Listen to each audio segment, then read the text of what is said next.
After some convincing, House leaders are now reportedly willing to give in to the Senate's demands over Chacha. Economic provisions will be the major focus of amendments, but Senator Robin Padilla says he's looking to pursue political reforms in the charter later on. Several business groups have opposed the proposed charter change. In a joint statement, the group said that the lengthy and difficult process of Chacha may turn off potential investors. You have more than 300 people deciding on things. 6 months should be enough kasi konti nga lang yung pag-uusapan nyo eh. Kung hindi nyo naman kailangan repasuhin yung buong constitution, hindi kayo aabot ng taon-taon. Let's move on first to another story, which is the bill seeking to establish the Maharlika Investment Fund finally reaching the Senate plenary. A joint Congressional Oversight Committee with 5 members each from the Senate and the Congress will be formed to tackle the bill.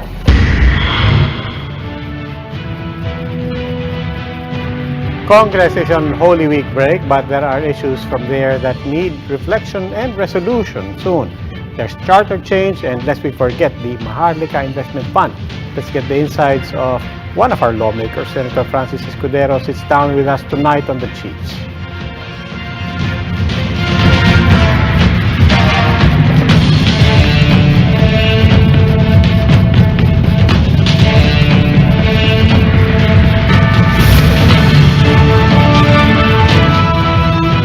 Welcome to the Friday edition of the Chiefs. Magandang gabi po. Ako po si Robbie Alampay. Kasama po natin ngayon dito sa studio sa Mandaluyong, Ed Lingao of One News, Ami Pamintuan, Editor-in-Chief of the Philippine Star, and Lucy Cruz Valdez, Head of News 5. Chiefs, happy Friday. Happy Friday. Happy weekend. Happy weekend. Totoong weekend. At saka Holy Week. Holy Week. Holy Week na. Lumalapit na Lunes. Nagulat ako actually, binabasa ka, Holy Week break na pala ang Kongreso. Well, nag-break na sila last week pa eh. Tagal na. But speaking of that, Ami, paki-recap, sinabi nga natin, may mga kailangan pag-usapan. Ano ba yung mga nakabinbin pa na... Pero may humabol ngayon. May humabol. Last yung medyo warning na baka, maggulo sa ating fiscal situation at magulo, baka magkaroon daw ng unrest sa military and uniformed personnel. Dahil dito sa pension. Baka raw lapitan ng apoy kung gusto daw nila. Yeah. The words. Paglaruan ng paglaruan. Playing with fire. Sabi ni Senator, former Senator Subukan nyo lang daw. And former coup plotter. So he would know about unrest in the military. Actually, yun na napansin ko, hindi niya ginamit yung word na kudeta. Nag-iingat siya. Yun ang actually, eventually, yun naman talaga yung pinaka-nakakatakot na mangyari. Puro siya paramdam eh. Puro siya paramdam eh. Unrest lang. Pero talaga naman, di ba, nag-i-issue na nga ng mga statement recently, di ba? Kung ano-anong mga reklamo within that sector. Right. So, titingnan natin kung anong kalalabasan neto. Para silang untouchables. Yan ang sabi ni Ben Jokno, di ba? Secretary, he would know. Kasi ang part nun is yung sa pension, and it's on a totally different scale from all other public Sobrang services. laki-laki. Pagka ni-raise yung salary, di ba, nung mga incumbent, sila rin tataas na ang pension. Yung mga retirees. Pwede ba ganun tayo? Pero anyway, sige, yan just one of the things na pag-uusapan natin mamaya because maraming nangyayari sa Kongreso. We're talking about both houses of Congress, and tingnan natin kung magkaroon tayo ng linaw kung anong mangyayari, anong maneuvers nila mangyayari dyan sa lahat ng pinag-uusapan natin. Up next, we will have Senator Francis Chis Escudero right here in the studio. Don't miss that. Keep it here on One News.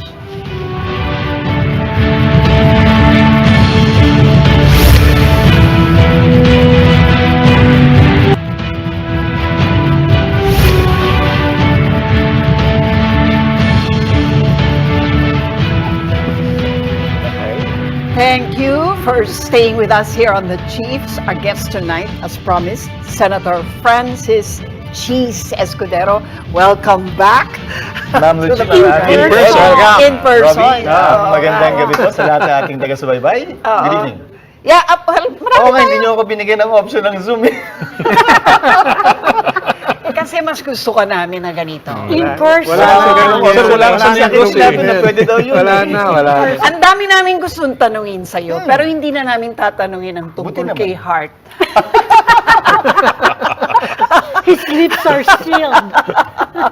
So we will get to, well, sabihin na lahat, the most recent one, no? We had Senator Trillanes the other night here on the Chiefs. And alam mo, warning niya medyo pagka daw binago natin yung kanilang pension system now. Katulad ng pinaplano ni Secretary Joc, no? Para daw naglalaro ng apoy. Ngayon, dadaanin daw sa Congress eh. So gusto ko tanungin sa'yo, how does the Congress... Kailangan naman talagang Fear. dumaan sa Kongreso. Yeah. Ang Lucy. Hindi pwedeng gawin niya na hindi dumadaan sa Kongreso because it entails budget. It entails an amendment of the existing law. Right. And Senator Trillanes would be an expert witness when it comes to those things. So I tend to believe that it might create some problems. Yes. But there are several ways. To begin with, hindi sustainable yung current pension system natin for military and uniformed personnel. So you agree with Secretary Joc on that? No, it's definitely not sustainable. Lahat naman yun ang sinasabi. Dinudugo yung budget natin galing sa appropriations and every year, which takes away money that you can use for projects, for assistance, for whatever. And from day one, people have been trying to look for solutions to this. Yung worry ni Senator Trillanes, pwede naman i-address yun by doing it through a transition. Example, ang contribution ng ordinary government employee is about 9% of his or her salary. Right. Di wag mong i-9% agad. Simulan mo ng 1-2, in a span of 3 years, gawin mong, di ba? Gawin mong 3-4%, Okay. until after a certain period, you reach 9%. The attrition of the military is approximately 3 to 5% per annum. So you can only limit it to those entering the military, police or military uniform service. But it will take you at Yun 5%, 20 years. Kesa naman hindi mo simulan. The reform can be that too. Oh, sige, Meaning, without changing the rules of the game for those who are already in the service, you're changing it for those who are about to enter the service. Pero sir, But Senator, sir, before- hindi pwedeng baguhin yung nasa serbisyo na. Hindi pwedeng galawin yun. Palaging pwede, pero Pwede dun naman. papasok yung sinasabi Yung ng reaction Senator eh. Trillanes. Because this is Oo.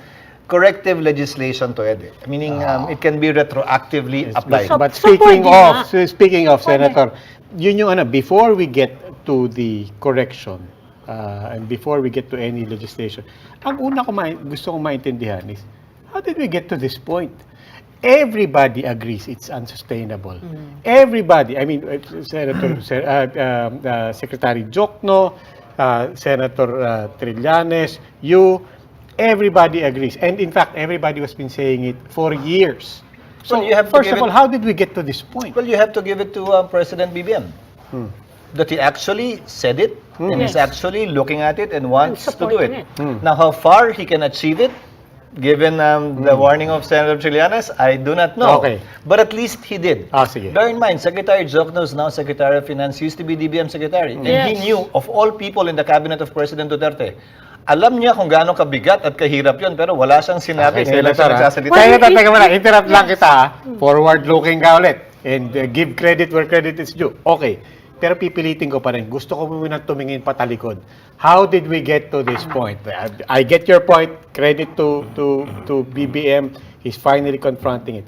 But how did we get to Yeah, this point? how did we get to the point where we're giving Lalong so legislation much was in needed benefits? every step of the way. Yeah. Every adjustment pataas sa pension.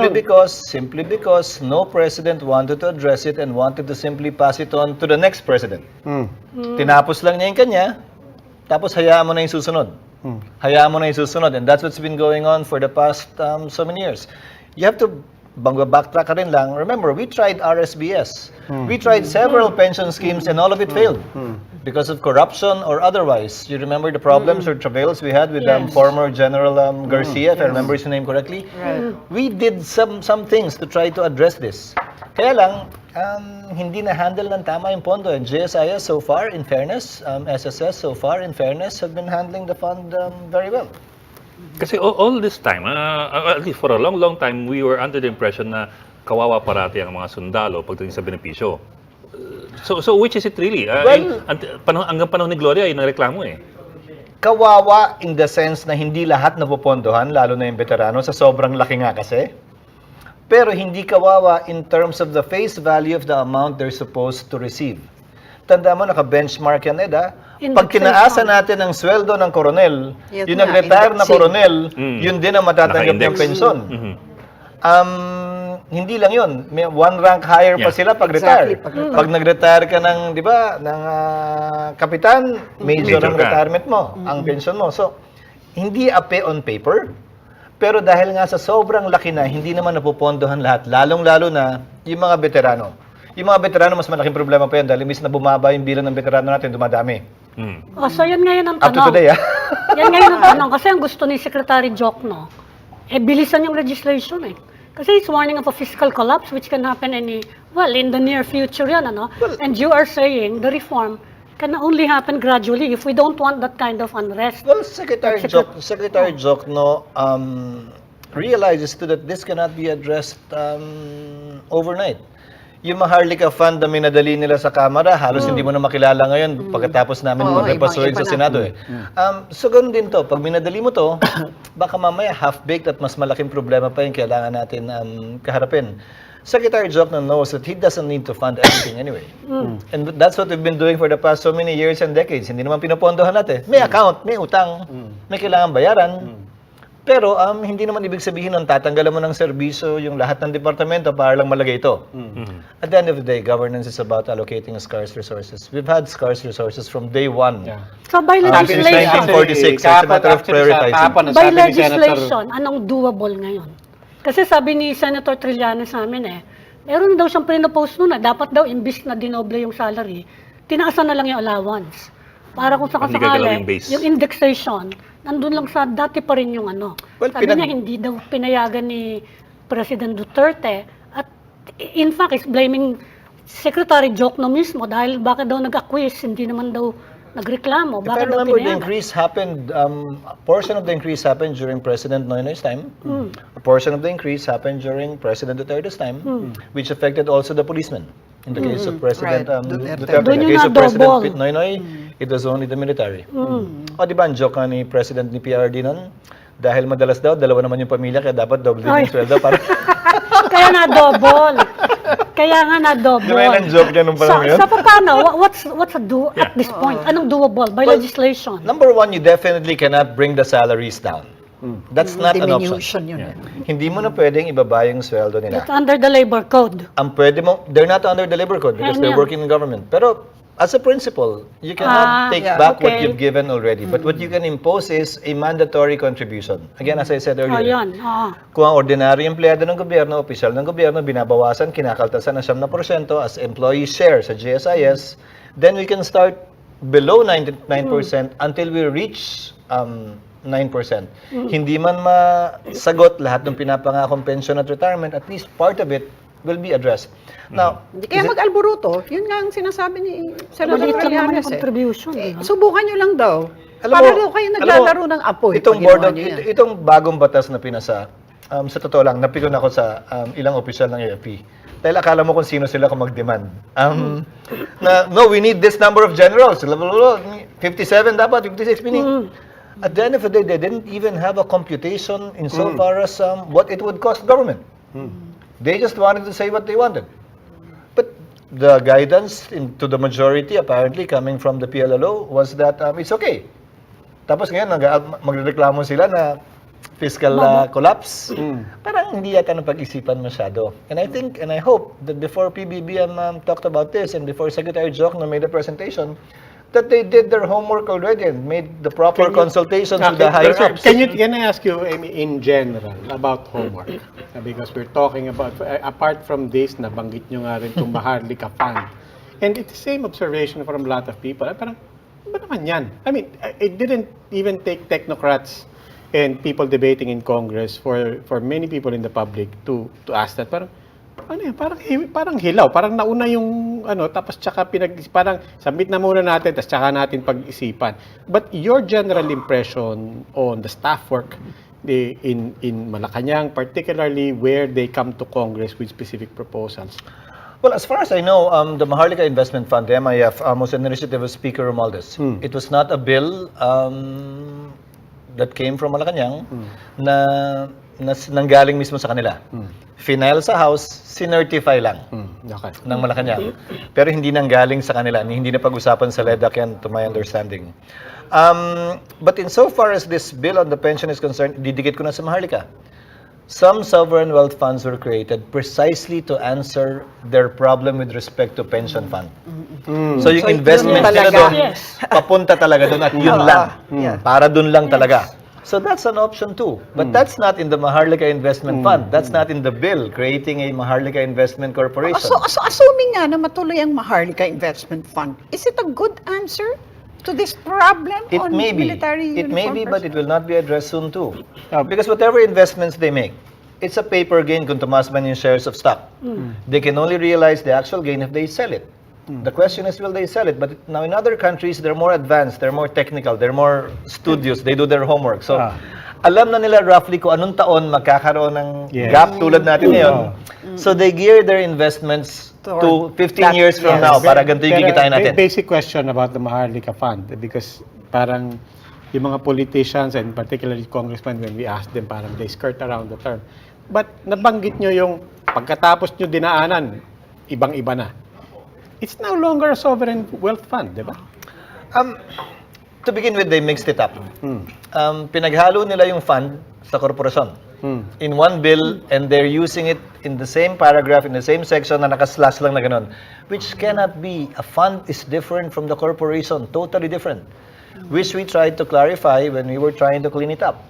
It's not yet over, it's not yet finished, but it's in the process of being finished and cleaned up. Kasi nga, tingin yata nila, yung fund at yung korporasyon, iisa. Sinuggest ko nga kila Secretary Jokto when we had a huddle and a discussion, why not just create a fund? And then you can control it, parang it's like an item in the budget. Ganun lang. Yeah. Mas simple pa. So you're more for the fund. I have no objections to having a fund to be invested. NDC is doing that right now. NDC is investing in various businesses. NDC is just not buying shares of stock. They're not authorized. But they can invest in several private businesses, partner with them, and earn from it. As opposed to, if it's a corporation, If it's a What's the corporation, there are downside? many limitations and hindrances. For example, yung composition na lang ng board of directors nila. They want to establish a 100 billion fund initially.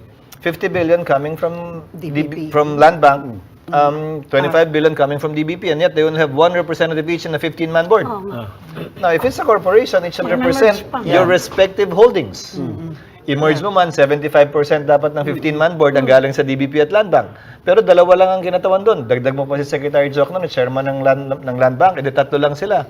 3 over 15 is only 20%, and yet they provided 75% of the capital, which is clearly not congruent with the principles of a corporation. Isa pang hindi malinaw, yung participation ng Bangko Sentral ng Pilipinas Funds.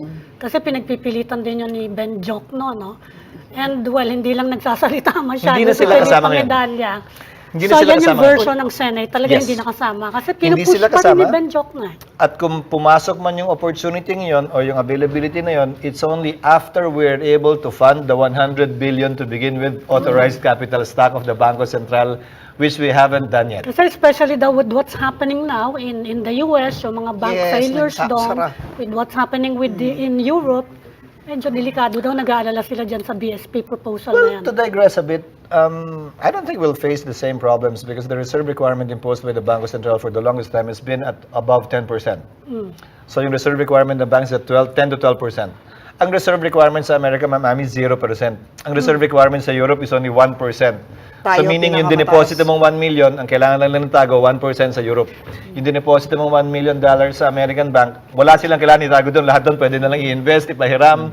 Kaya ba mag-withdraw ka ng pera, kailangan may advance notice ka. Uy, mag-withdraw ako bukas ng $10,000. Sir, next week na lang. Kasi naka-place pa yung mga investments nila.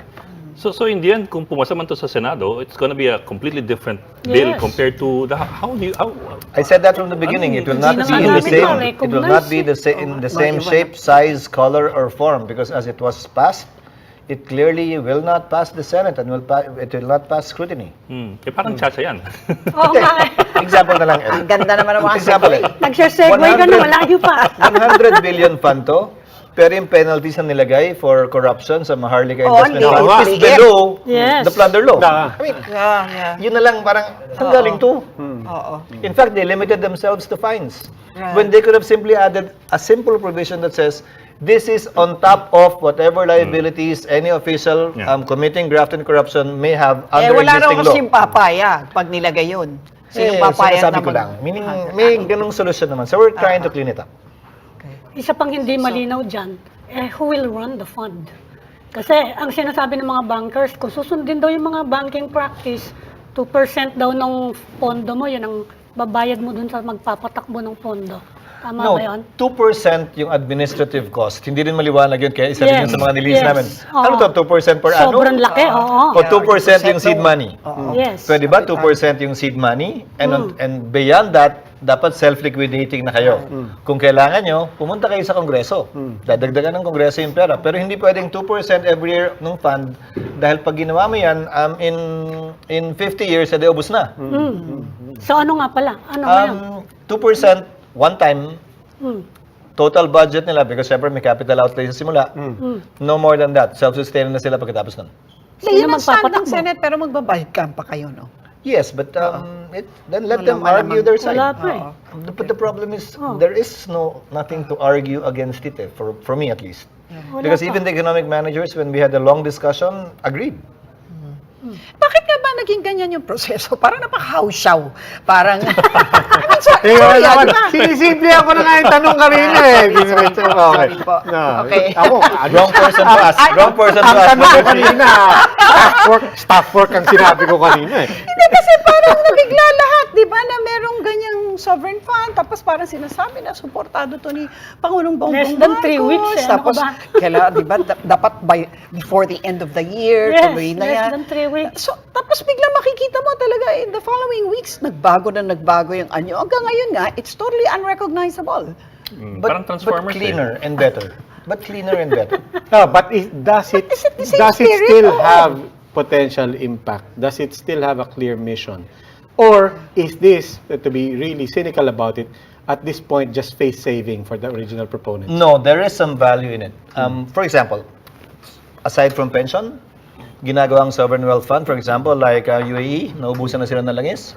So they want future generations to be able to taste the windfall from oil that this generation experienced. Windfall So- from the oil. From the oil. So long sila palagi doon. There, two words. Tayo. Two words. Tayo. Ayan. Windfall tayo. and Windfall oil. from what? Meron lang tayong wind. Ito, sinasabi ko lang. May wind power Maraming tayo. wind. Maraming wind. to fund a budget deficit. That's also one of the purposes. So we wanted to clarify that. In our case, what one of our discussions was to invest in green technologies, because there are so much money available out there insofar as green technology is concerned, and we can benefit from that. They can invest through us if we prioritize green. Yun So yung maraming- wind na sinasabi. Yun yung wind. Yun yung wind. Walang call. Clean. Okay. Hindi, sino nga magpapatakbo? Well, under the proposed bill, when we handle it, the fund itself will be managed by an outsourced third party to be reviewed by the Non-government. members of the board. No, Non-government. Kasi yun ang sinasabi ng mga investment banker.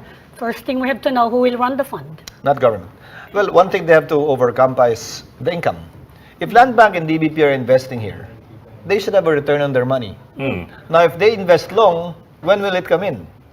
Number two, if they simply invest in GS and government securities, they will get 6% per annum. So they must get something bigger than 6%. But if they're getting bigger than 6%, then why not just borrow and spend it for whatever it is they want to spend on? It's only 6% rather than giving a higher percentage. Oo. Actually, umikot na talaga ng umikot yan. Pero, yung discussion namin, iikot pa ulit. So, don't go away. We will continue with this discussion with Senator Chiefs Escudero right after this breather. The Chiefs will be right back.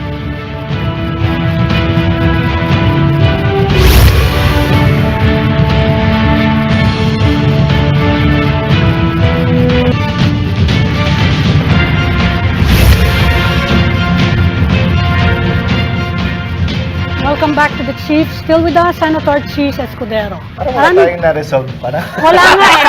Malabo pa rin. Pero gusto namin makarami ng topic eh. Na-resolve nga natin na magulo.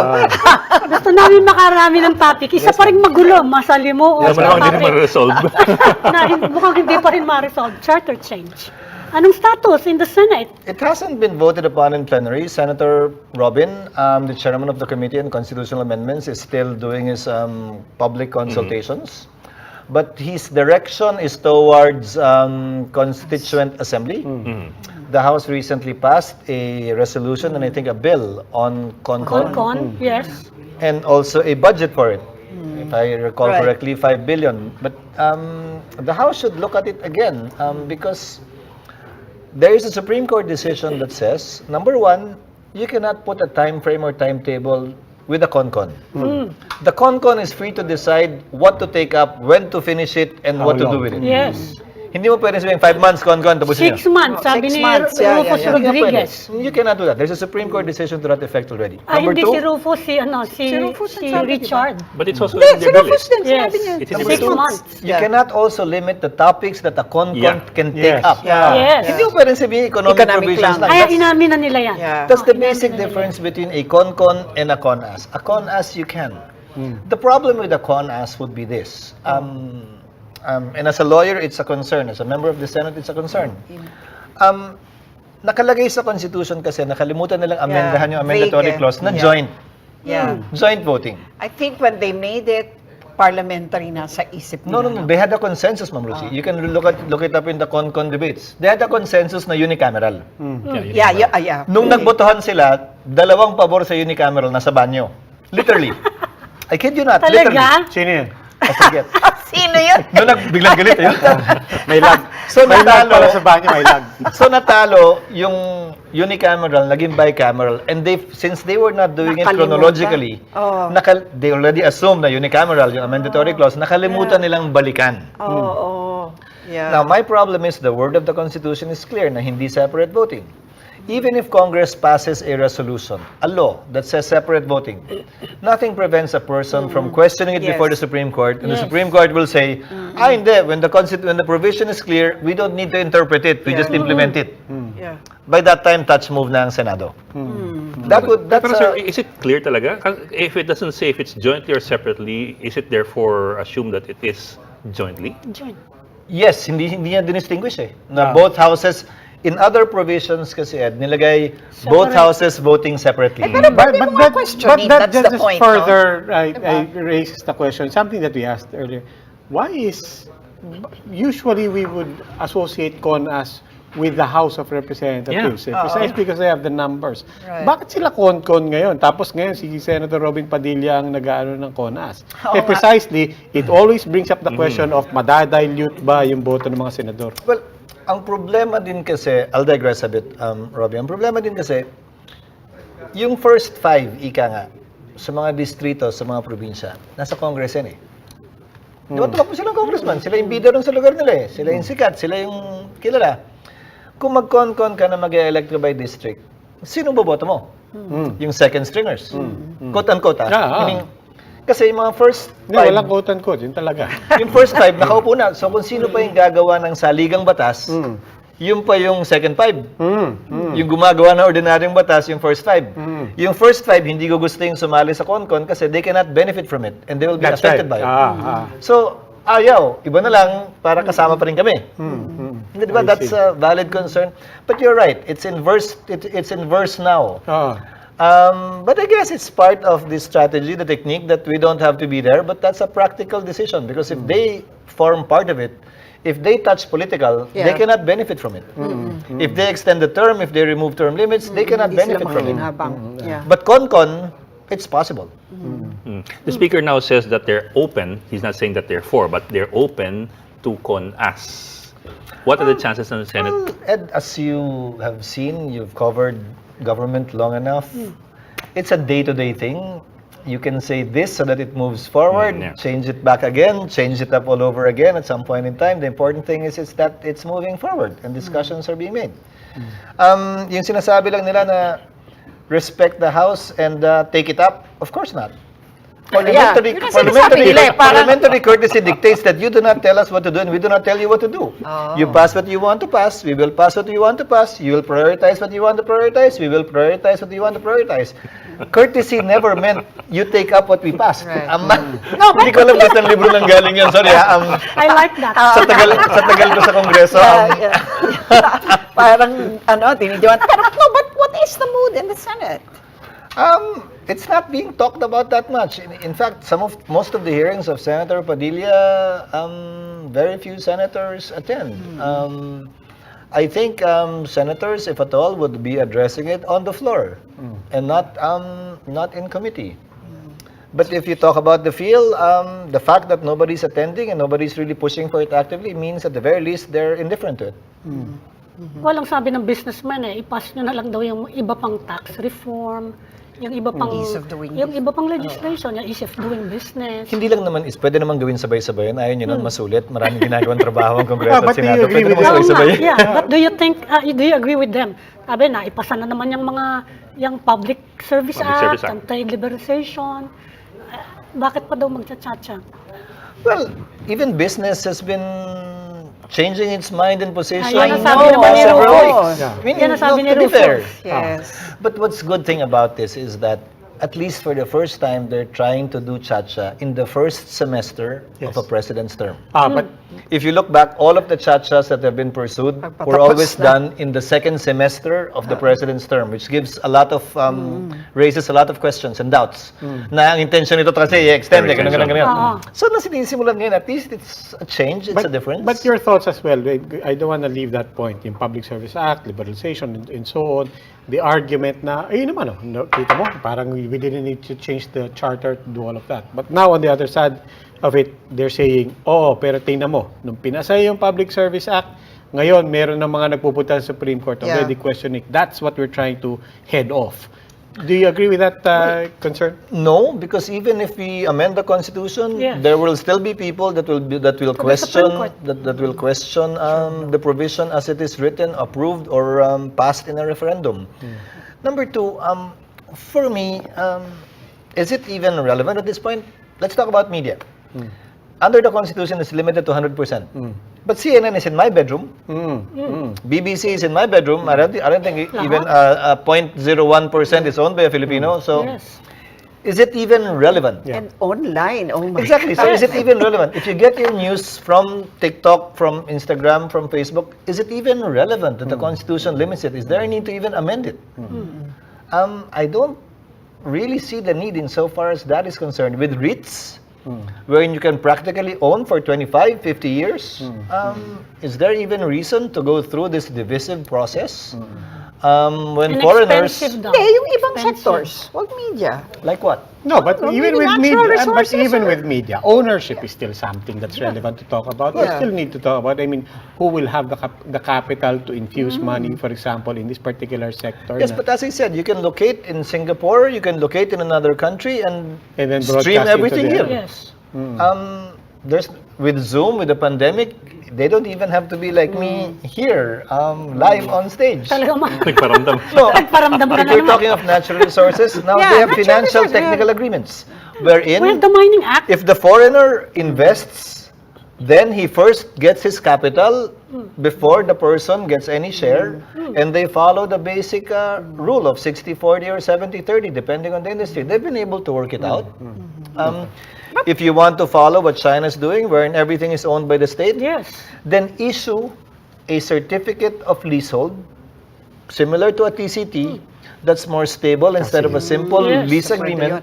that can have a secondary market. You can borrow against it, which will give you the right to lease for 25 to 50 years, which is stable. And any businessman would do that because, as I said, for example, in China, everything is owned by the state. Ang hawak lang nila, Vietnam leasehold lang also. naman eh. Yeah. And it has worked for them. Now, there are ways and ways if you really want to do it. Well, sabi ni Richard Gomez kasi tinanong namin ang sabi ni President Marcos, he's against it. Sabi niya, siyempre, alam ka naman umamin niya na he's for it.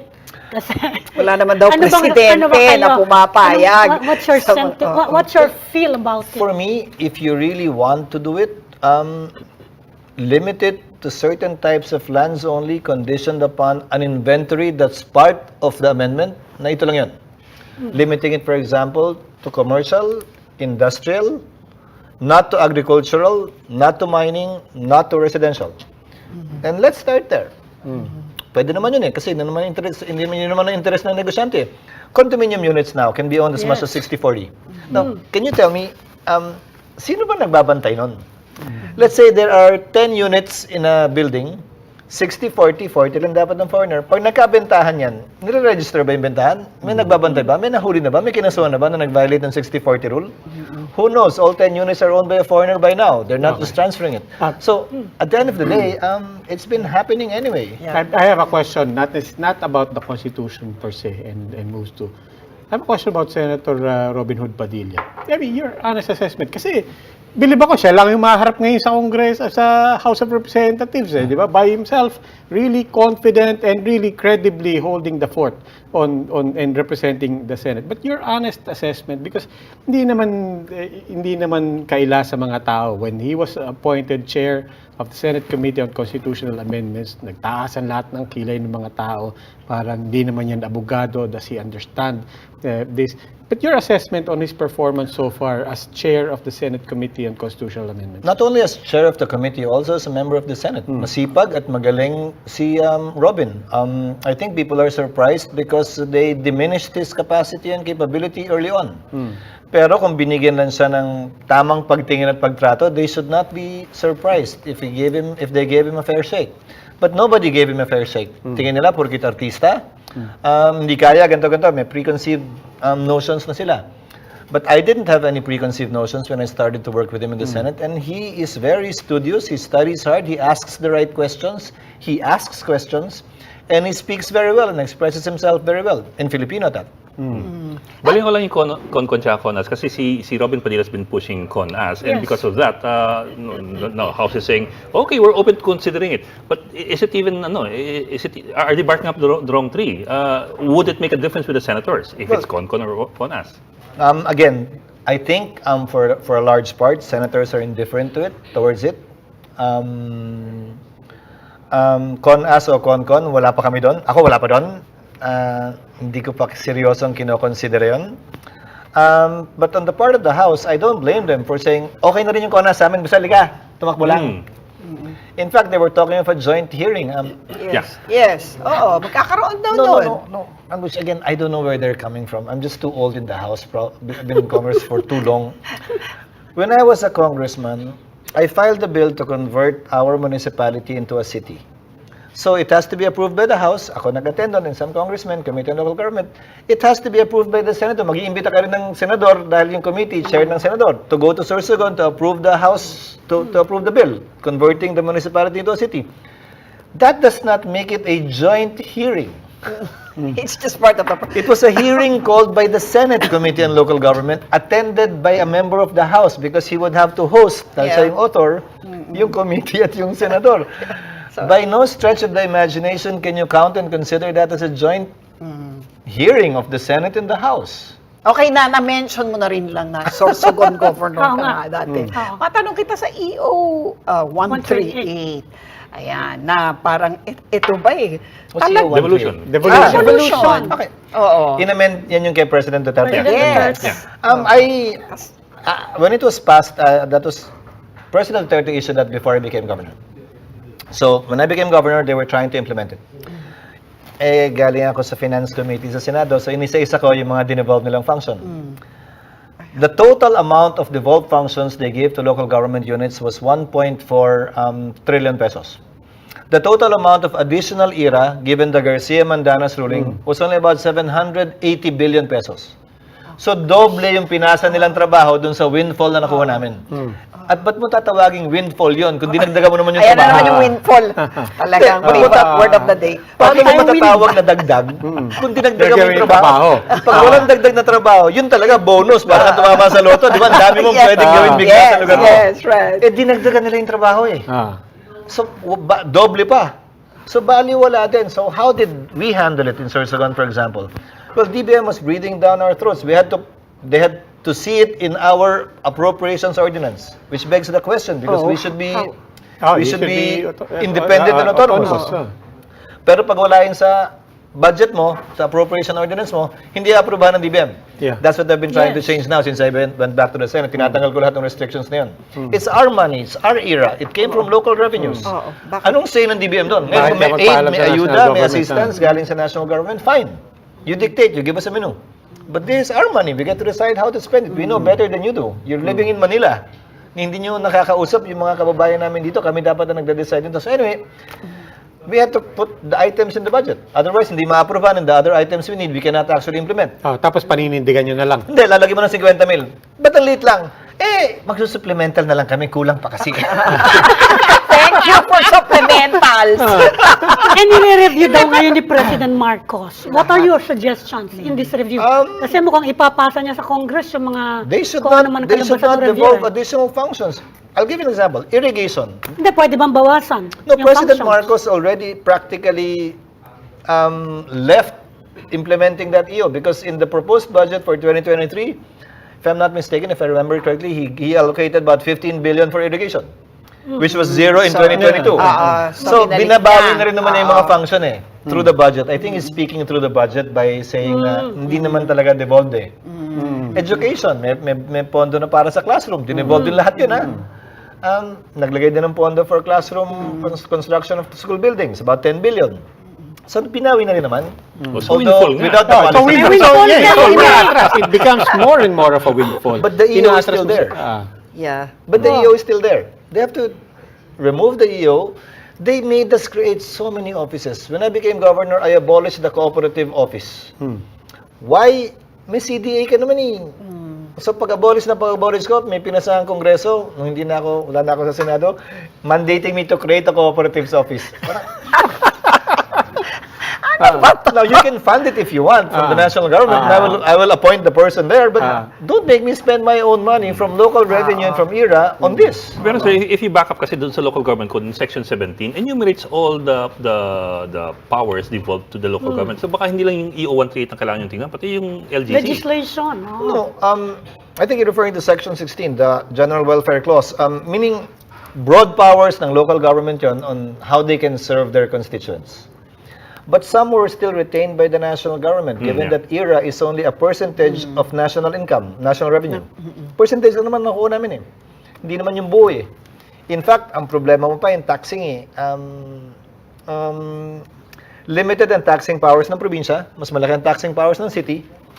Pero yung computation, kung may babaguhin man sa local government code, yung share. Kaya marami nagko-convert into a city, mas konti naghahati-hati sa pie ng city. There are approximately 1,500 municipalities and there are only approximately 150 cities. But they get approximately 30% each together with the province. So mas konting denominator, mas malaking share. Kaya maraming application. And yet their taxing power is broader than municipalities. So if you're going to propose reforms to President Marcos, anong masasabi mo by way of devolving? Ako po kasi sa tagal ko sa politika at sa gobyerno, natuto na ako na huwag kang manguna. Pag tinanong ka, sumagot ka na lang. Pag tinanong ka, what might you suggest? Being a former governor? I think he would know because he was a former governor too. He would understand and know the many restrictions the national government imposed on local government units. Oo nga. No, but he would be in a better. He served as governor longer than I did. Pero national official na siya ngayon. Siyempre, gusto din niya malaman yung sentimiento ng mga Well, pwede niyang patawag yung pamangkin niya. Ang governor ngayon, di ba? No, meaning his experience, he started out as vice governor, then he became governor. He has a wealth of experience. So what do you see is the future now of this EO? I mean, of the devolution. I think he will take back a major part of it. I think that's the direction he's heading towards because he met with LMP, ULAP, and that is the position of LMP and ULAP. Na yung binaba niyong function sa amin, kulang na yung pera. Abunado pa kami sa pinapagawa niyo sa amin. Mukhang unanimous naman yung ganyan. LMP at ULAP are unanimous when it comes to that. Would be unanimous when it comes to that. All right. May tatanong kayong iba, di ba? Tatanong ako? At sabi ko, hindi ko na itatanong Libre magtanong. Tanongin na lang namin siya pagka. Libre daw hindi sumagot Antayin nyo na lang sa Facebook post ni All right. Thank you you so much. That's Senator Cheese Escudero. Senator, maraming No salamat po. introduction, but thank you. Thank you Thank very you much, po. Mami, Thank you. Robbie, and thank you. And that's all And- we have for the Chiefs. We hope it was discussed. We'll keep the conversation going. Ako po si Robbie Alampay. I'm Ami Paminton of the Philippine Star. I'm Lucy Cruz Valdez of News 5. I'm Ed Lingao. We are One News, all sides, all the time.